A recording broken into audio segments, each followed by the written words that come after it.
Looks like Bibi Netanyahu got caught on a hot mic criticizing Qatar, one of his allies in the area, uh, and then the audio got leaked, so he may have just burned his bridge with Qatar. Hasty meeting with hostage families Monday, Israeli Prime Minister Benjamin Netanyahu appears to have strained his one regional relationship with Qatar that matters most to those very families.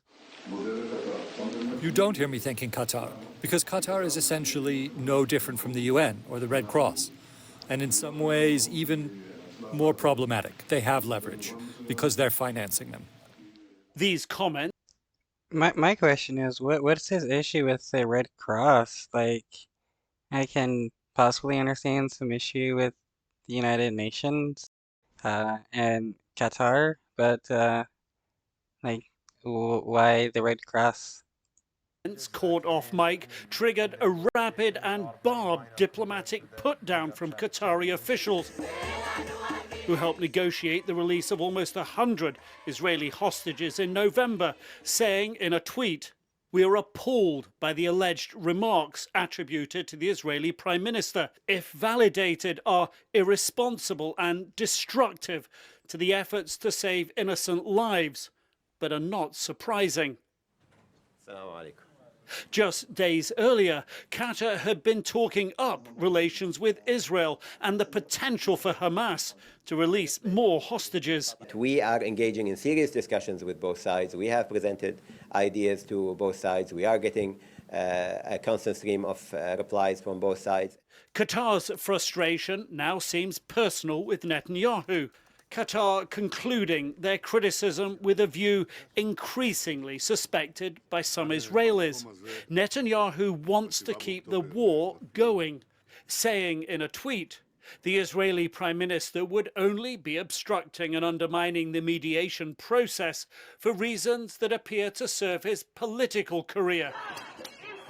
I mean, yeah, the longer this war goes on, the longer he can possibly stay in as prime minister and delay his court cases and everything like that.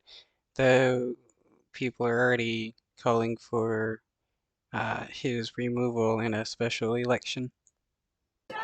Hostage families who were in the meeting with the Prime Minister released a terse statement appearing to blame Netanyahu for the leak, although he denies it.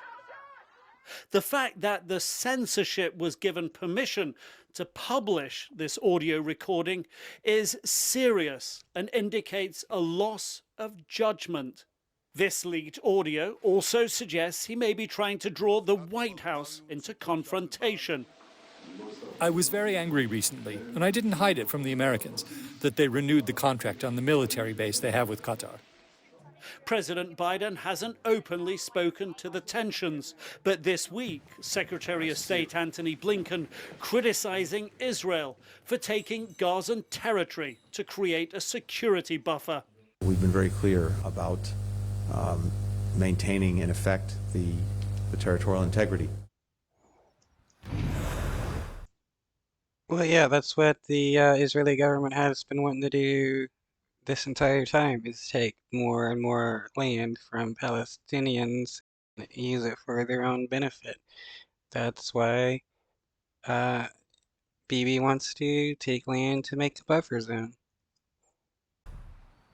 And to that point, has Qatar actually decided to possibly pull out of the mediation talks? There's absolutely no indication that they're going to do that. Indeed, CIA Chief Bill Burns is on his way to meetings with his Israeli counterpart, Egyptian officials, and yes, Qatari officials as well. And that is all about trying to get those remaining hostages